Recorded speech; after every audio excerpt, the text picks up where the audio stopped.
Welcome back to another episode of Shift with Elena. In this conversation, I chat with Matt Poepsel. He is the author of Expand the Circle, Enlightened Leadership of Our New World of Work. His journey from career in the Marine Corps to then leading talent and workforce analytics in the business world gives him a unique perspective on leadership and talent development. His book really showcases that, and the different perspectives that he shares so unique. I've read a lot of L&D books out there and HR books, and his book really brings a lot of fresh ideas and thought and just like a deep dive into like self-awareness as leaders, which I think is super super important. So he really hones into the really important parts of what makes us a leader. We also explore how the future work is demanding a fundamental shift in how we lead, especially against the backdrop of rapid technological change, remote work, and the evolving roles of HR and team leaders. So if you're in this space, if you're a leader in an organization, this conversation is definitely for you. Super practical, lots of insights. Check it out. Let me know what you think. And as always, subscribe, like, and come back for more. Matt, welcome to the podcast. Elena, thanks so much for having me. I'm really excited to chat. It's a long time coming. I have your book right here. And I'm really excited to chat about the book, but also just about your experience in the world of talent development, leadership development. I think you bring a lot of unique perspectives.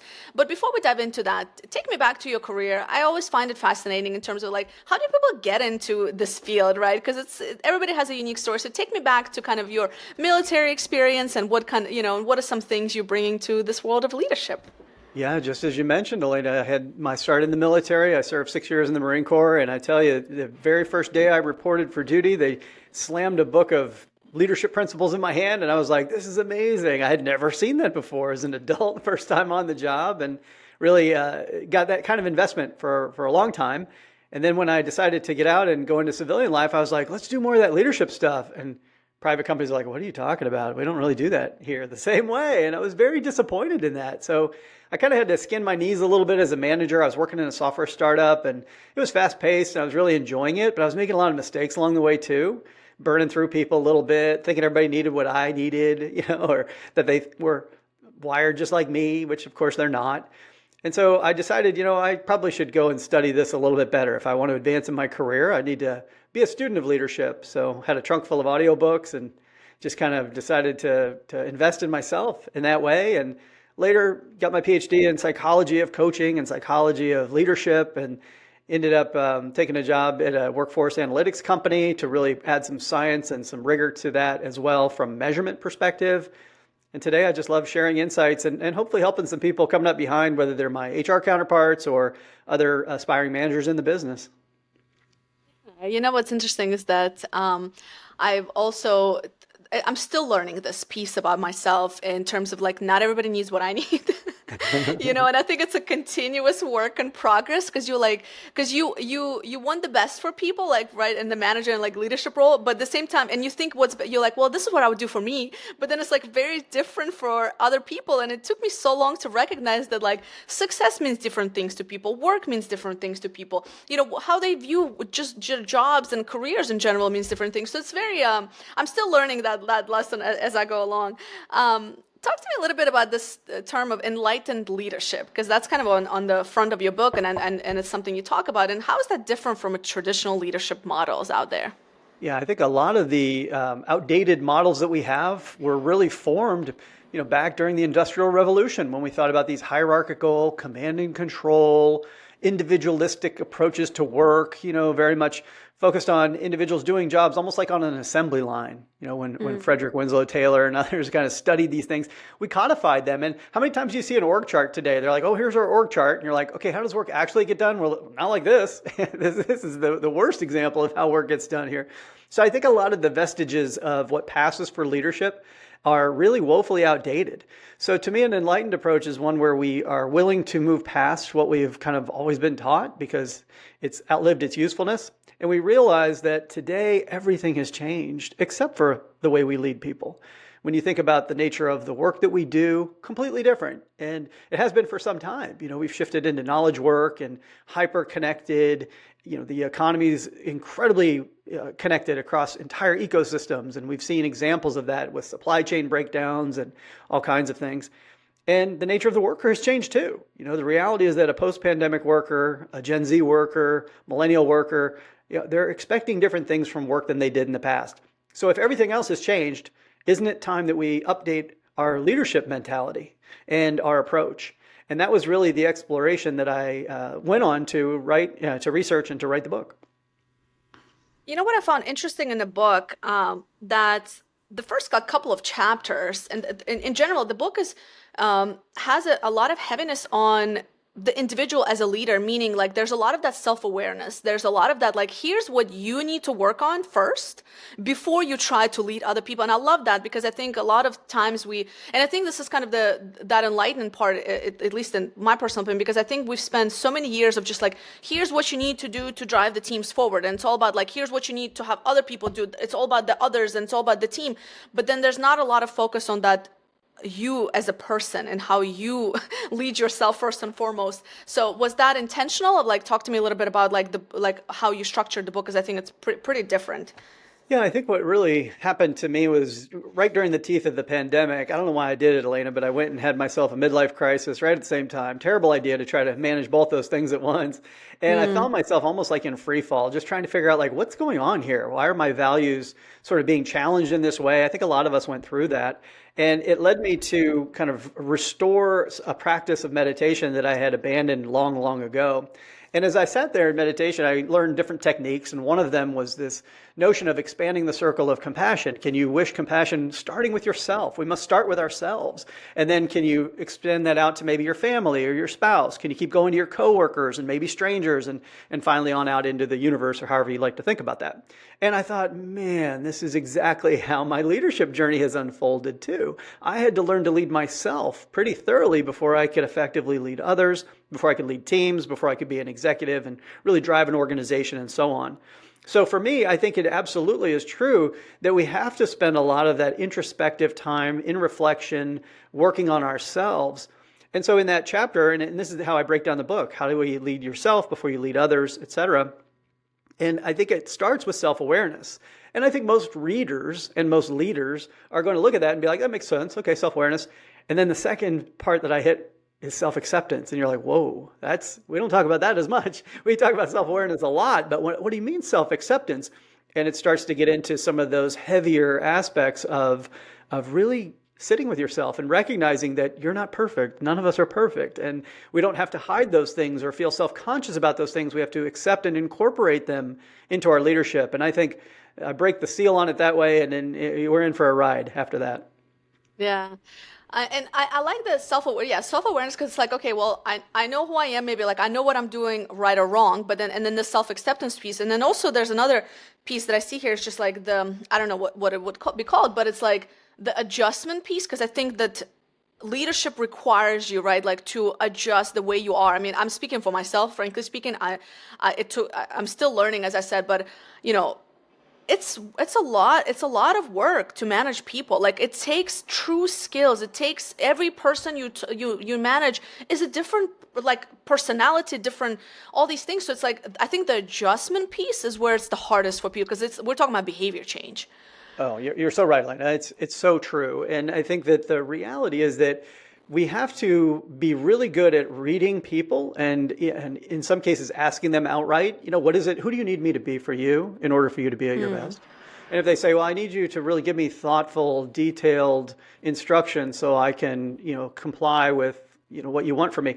I'm like, oh no, that's not what I need at all. I have to really modify my natural approach then to help you be successful. And that's fine. But I think that it's so true that leadership is a craft. We have to practice it. We have to make mistakes. We have to reflect and learn from that. We have to continuously invest and adjust. It is not true that you get promoted into a position because you're a great high performer and all of a sudden we make you a manager and you're an effective leader. Absolutely not. You have to work at this. And it's that deep inner work, and it's that interpersonal work. And a lot of leaders don't like to do that. They like to get the results. They're used to being a top seller or a top coder or a top doctor or whatever. And all of a sudden they're in a leadership role and they're like, I'm just going to muscle my way through this. And like, no, you're not. You're not going to be an effective leader if you try. And I think that's really the lesson for us, is that, we do constantly have to invest in ourselves and be flexible and adapt and adjust to the needs of, first, the mission. What are we trying to accomplish as a collective? The needs of the individual team members, and also the needs of the team as a dynamic as a whole, because, largely we're leading groups of people, and organizations at any level, social groups, have their own dynamics.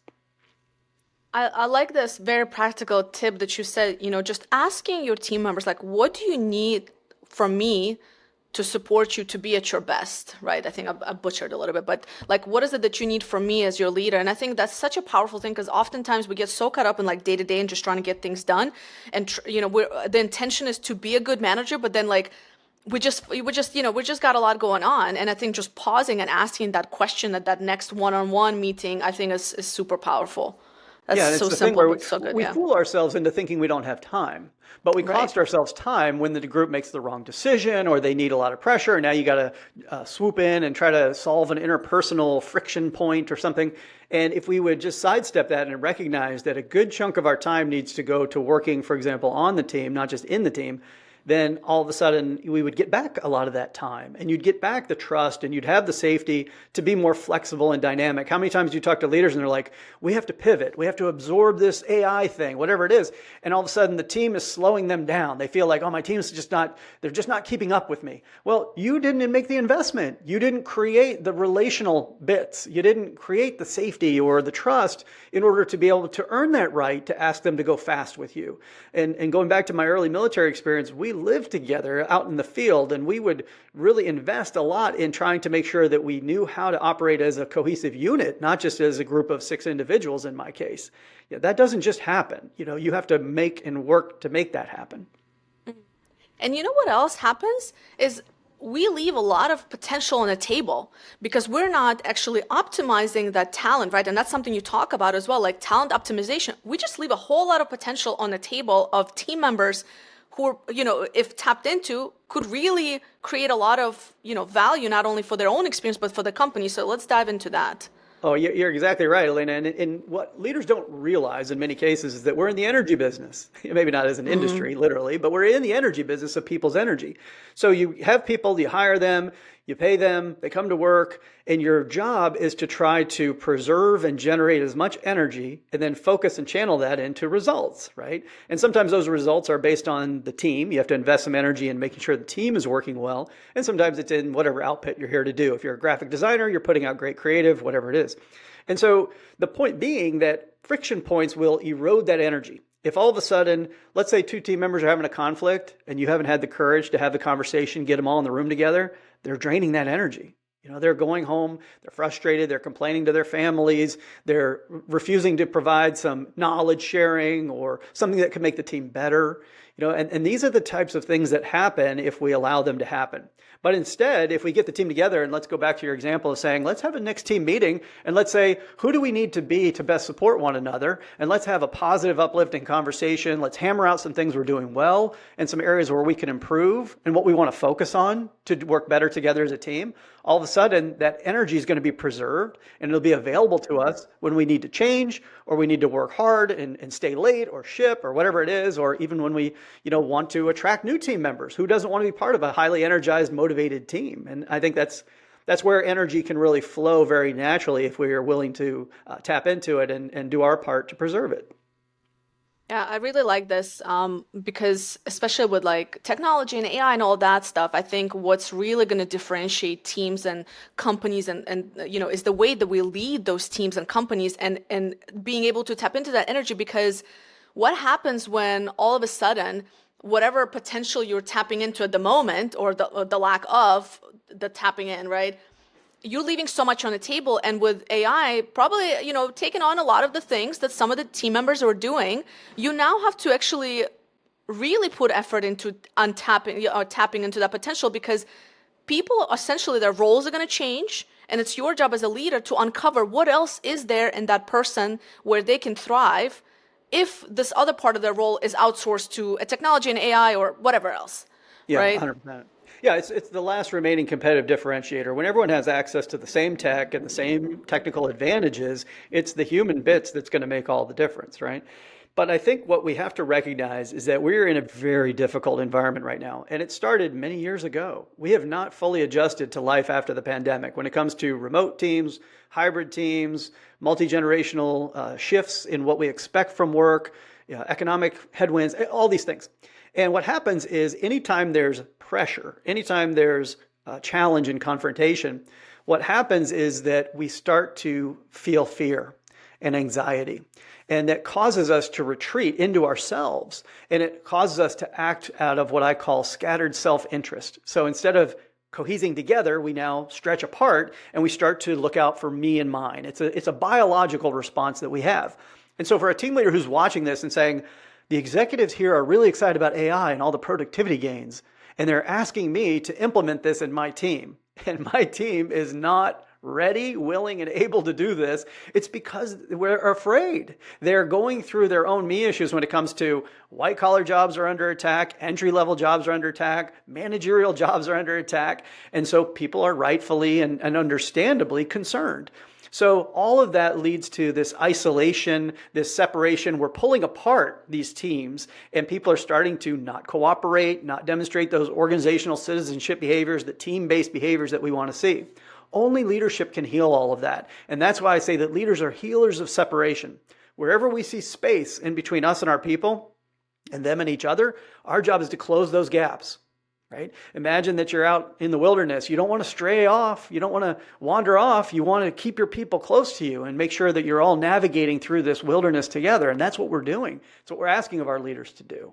So I feel like this is part of the requirement now of leaders, and why I say we need to take a more enlightened approach, because the old techniques will only let us down. That lone wolf, all about me, my ego, my magnanimous presence as a leader is going to carry the day. No, it's not. It's absolutely not. Not when people are afraid. Not when there's so much change that we have to absorb and so much interactive collaboration and knowledge sharing that has to take place on top of all that AI in order for us to really be successful in the market. I want to kind of dive deeper into this, because I think the fear is totally real, and it's usually seen as, pushback and, an attitude and all these other things, and, disengagement, but really the root is the fear. So there's the individual and there's the leader. So on the leader side, I'm curious, because people listening to this say, listen, Matt, like, you're right. I get it. I need to do this. But me, myself, I'm also afraid. And I hear you. But what are some things that a leader can do to keep themselves accountable in terms of working this out within themselves? Because it will sip through, right? Like it will come through. If you are not confident as a leader, no matter what you're telling them, if your energy and body language is not saying that this is good, this is what we're doing. Let's start with the leader and then we'll talk about the team. But from a leader perspective, what are some things that they can do that are practical to keep themselves in check, right? Or maybe they get support. I don't know, what are some things that you practice for yourself, for example? One thing I've experienced for myself is that transparency creates trust, and it goes both ways. So I have to be transparent as a leader if I want to earn the trust of those around me. And so as an example, if I'm uncertain about the future, I can say that as a leader in a certain way without stoking fear in my followers, for example, but in a way that actually brings them closer to me. So I think vulnerability is important. Like if we're not sure how we're going to take advantage of some new capabilities, or it's okay to say that, so saying, I haven't got it all figured out just yet, but we've got a really capable team here. We've got each other's backs. We're going to get through this. Here's my plan to figure this out. And I used to think that if I showed any weakness at all, people weren't going to have confidence in me as a leader. They weren't going to be willing to follow me. It turned out that wasn't true at all. The more I was able to be transparent and make myself vulnerable within reason, right? I wasn't, losing my mind about this. But I think that it actually drew people closer in because it humanized me. And what we have to recognize is that leadership is a very human practice. And so you're asking people to invest their psychic energy with you. And if you come off as being, well, you're perfect, or you're at least pretending, people can sense that. And they're like, I don't really want to follow that. So I think that that's an example where I can feel the fear and I can let people in a little bit at least and say, acknowledge it, that it's there, but then really ground myself in that and help take the team with me. That type of disclosure done well can actually provide cohesion to the team versus trying to pretend like, no, everything's great. And yeah, the executives ask us to do some things and we're just going to do it. Nobody wants to follow that. They don't trust that. Yeah. Yeah, no, I think the vulnerability piece is so important, because also I can't even pronounce the word. Humanize? Humanize, oh my God. Yeah. Humanize you, but also that there's this, notion that leaders have to have it all figured out, and you don't. That's why you bring, like, your job as a leader is to hire the best people and get out of their way, right? Or give them resource support that you need. Like, that's really your job as a leader at the end of the day. And I think just bringing those people on board and inviting them to be like, I don't know, but let's figure this out together. And this goes into like talent optimization, tapping into that potential, because you'd be surprised how much potential and skill and talent people have around you that you probably didn't even tap into because you Oh, didn't make time 100%. or you didn't make yourself vulnerable, right? Completely. And I think that, in the old days, leaders might have been promoted and depended on because of what they knew. They had institutional knowledge, they had, certain experiences.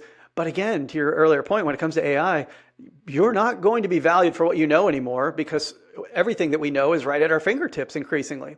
So you'll be regarded as a great leader based on how you move people collectively toward the objective.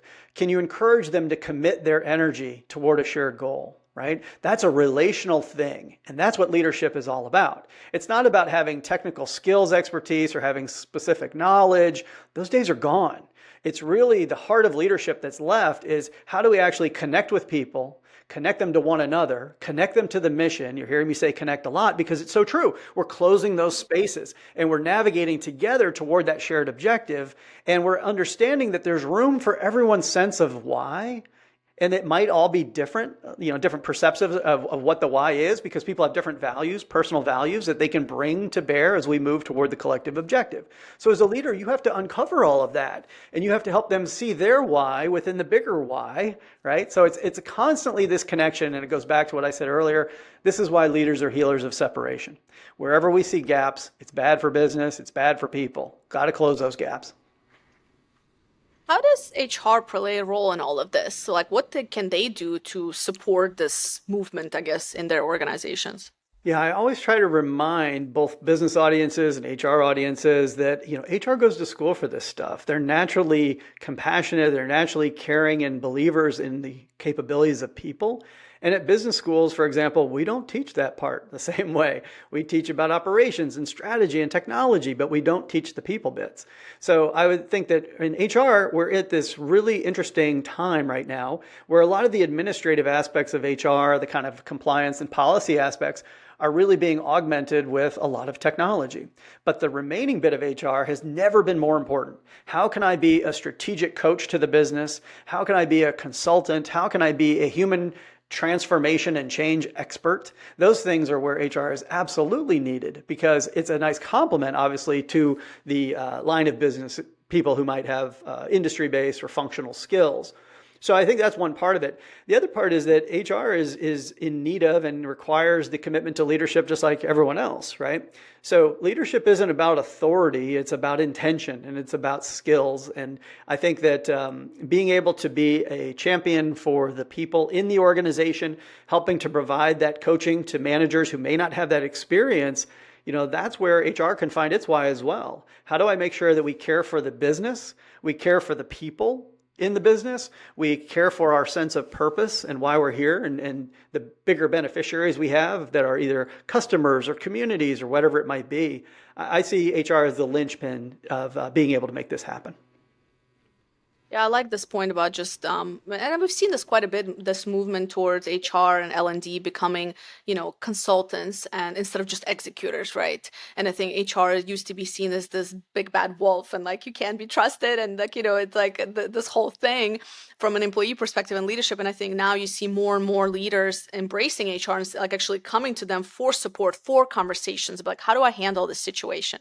And I Yeah. think that speaks a lot to how far we've come as a kind of role, right? Like just HR and L&D professionals, but also to the leadership that's, I think things are changing. And I think we're starting to realize that we don't know what we don't know and that we're all in this together and that we need to work as a cohesive unit. And it's not, we're on this team, they're on that team, they're against us. And, you have these like office politics and, silos that happen. And it's a pretty nice transition to observe for sure. Well, and I think that this is my message to executives as well, is you need to make life a lot easier for your HR professionals. Two things. One is to engage them yourself in a strategic way, not a transactional way, not a reactive way, but see them as the strategic business partners they are by giving them a seat at the table, bringing them in early. The second is you need to set this expectation with your managers all the way down the ranks that HR is the key to our being able to get good at the people part, right? And to make sure that we're able to have our people practices in ways that drive the business forward. Because the problem is that even if HR has a pretty good relationship between the CHRO, for example, and the CEO, all of that goodwill can get undermined by some lunk-headed manager who treats their HR counterpart very badly, doesn't respect them, doesn't treat them proactively. And the problem is that in this world that we're navigating into, where it's the people practices that are going to make all the difference on top of all that AI and all that stuff, and at a time when we're being challenged because of all the external pressures, then all of a sudden it is foolish, if not career limiting, to not get good at the people part. And if you think you're going to do that on your own with your old practices and your outdated, partial education that you have as a line of business manager, no way, absolutely not. So again, I think the people that we promote, we should look at and say, have they made constructive and positive use of their HR relationships? If they haven't, don't promote those people, because what you're doing is you're sending a message that all of a sudden we don't have to be good at the people part. We just have to put out the results. That is very short-term, limited, myopic thinking. Instead, let's recognize the connected nature of this and recognize that we have to have excellence when it comes to the way that we lead people. And part of that is how we partner with HR to do that. I'd rather see those people getting promoted, because that's an insulator for the long term, because that's how we have trust and psychological safety. We can be flexible, agile, dynamic. We can make sure that we can weather the storms that are on top of us today and that are going to continue to come. Like that, this is where I really put a lot of this at the feet of the executives to make sure they're creating the culture and the environment and the expectations that we're going to be good partners to HR, and that's the way we can ask HR to be accountable to help us get to where we need to go. It only works both ways. I can't hold HR accountable if I'm not supporting and advocating for them, but once I do, then all of a sudden we can truly be partners in this.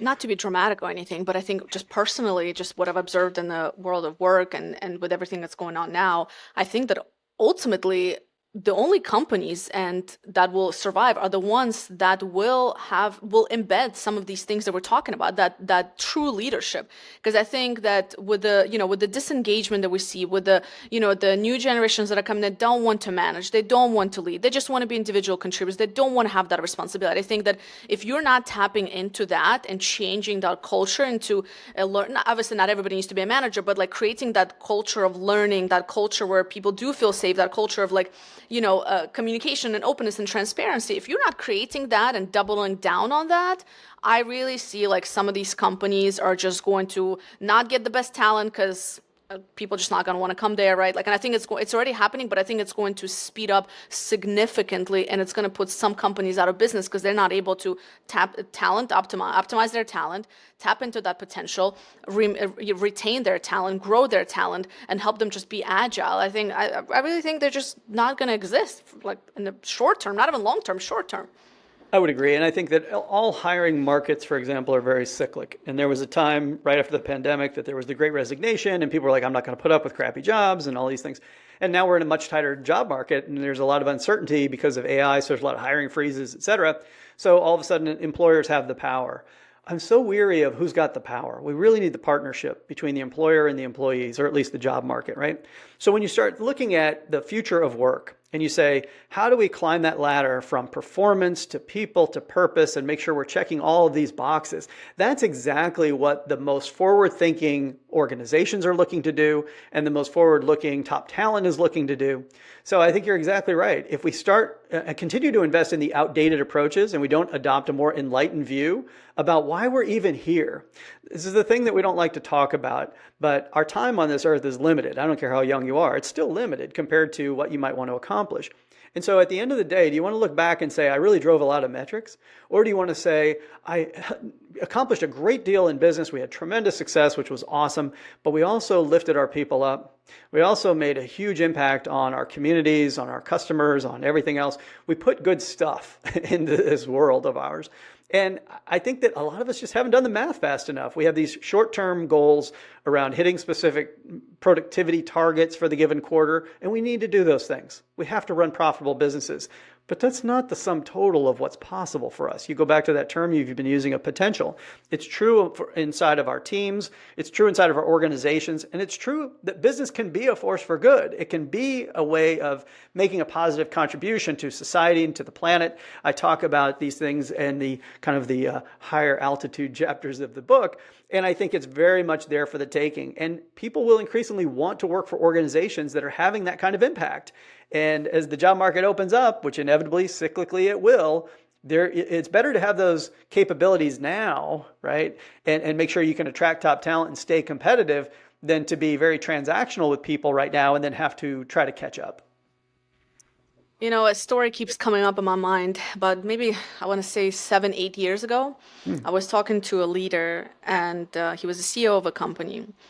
And we were, I think at that point, like I read something from Simon Sinek or something like that. And I brought this up, or the book maybe that he wrote, or whatever it was. And I brought this up, and we were just chatting. And I was like, you know, I was talking about what Simon Sinek was talking about. And it's like, you know, like you have to, you know, actually care about your people. And he was talking about all those things, right? Like, I forget the leadership. I forget exactly. I'm butchering this, but anyway, so it was about leadership. But all these things we're talking about, like you actually need to care about your people. And the CEO at that time told me that person doesn't know anything about business. And it got stuck in my mind because I was like, well, is he right? And then as the years went by, you know, and now it's been 8 years or so, and I keep coming back to this conversation, and in my head, I'm like, even if you think that like not caring about people is your thing, like whatever, it's not beneficial to you, it actually is. It's actually good business. So even if you are that person who thrives on like metrics, it is actually good business. And it's becoming more and more obvious as years continue because, you know, there is metrics around retention and productivity and performance and decrease in absenteism, right? And all those things. It actually is good business. So even if people are listening, they're like, well, you know, it's not my style. At the end of the day, it's just good business. Yeah.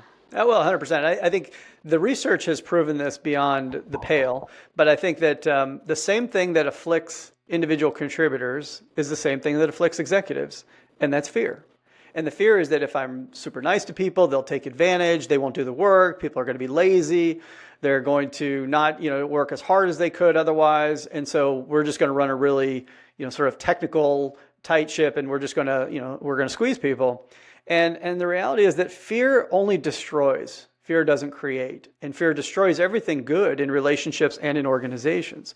So I think that if a worker takes advantage of flexibility, that's a problem. That's not the right way to do things. But at the same time, if a senior executive creates a culture that's about squeezing people and about, you know, treating people like counterparts or parts in a machine, for example, that's not a very human thing to do either. And I think there's just too many examples of companies that are having that outsized impact. They're also running very successful businesses. They have tremendous high levels of loyalty. You know, I think about a company like Tarani, which is a manufacturer of syrups and sweeteners out in San Francisco. Been in business over 100 years, never had a layoff. They provide profit sharing. They provide bonuses to all employees. And this is manufacturing. You tell me this can't work in your industry? It works in manufacturing for Tarani. And the point being that they didn't choose, well, we're going to run either a high performance business or a high purpose business or a high people business. They said, we're doing all of it.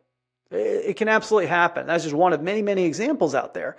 So I feel like you're exactly right, Elena. It's short-sighted. It's not strictly necessary to treat people badly in order to have a successful business. And in fact, there's so much evidence and research. But in order to get there, we have to tame the fear.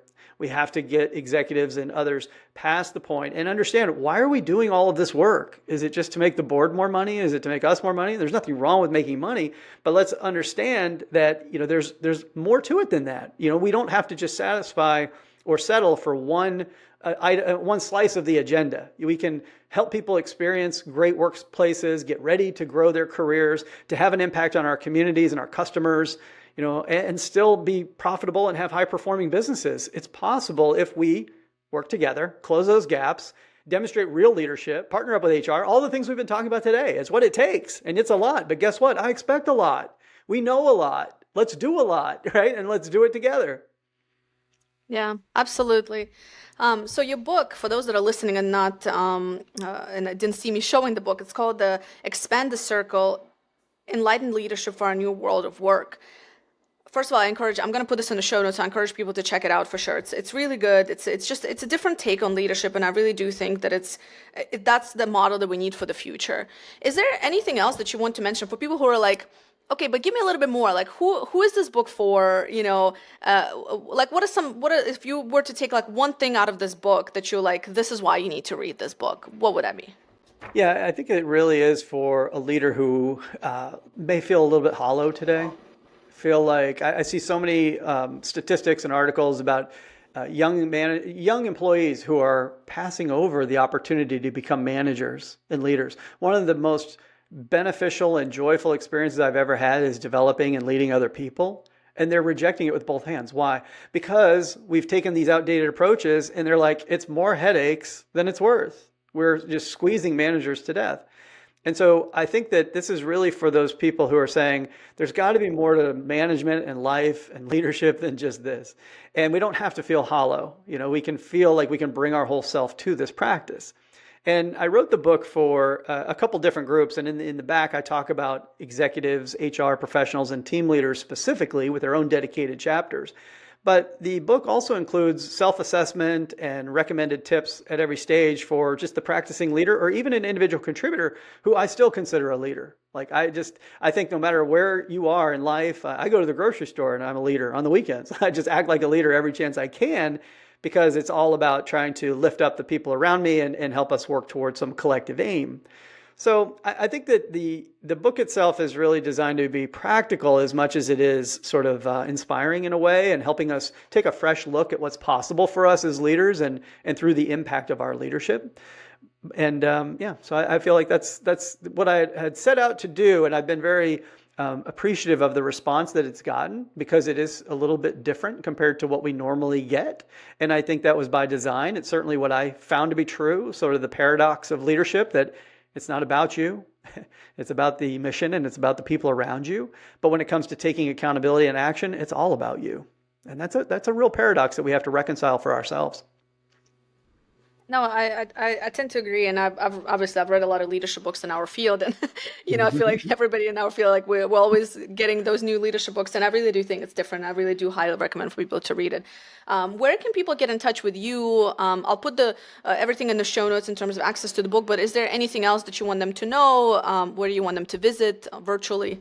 Yeah, I'm huge on LinkedIn. I love to spend time on LinkedIn. I share insights almost every day. Would love to connect over there if you have specific questions about the book or about life or leadership. And we didn't have a chance to connect otherwise. You can definitely find me over there. And that's probably about the best place to see all the work. I try to share over there as much as I can and just put good stuff out there for people to consider. And if you find something that's useful and helps you kind of elevate your approach, then that makes me very happy. Beautiful. Matt, thank you so much for being on the show. Thank you, Elena. Appreciate you having me.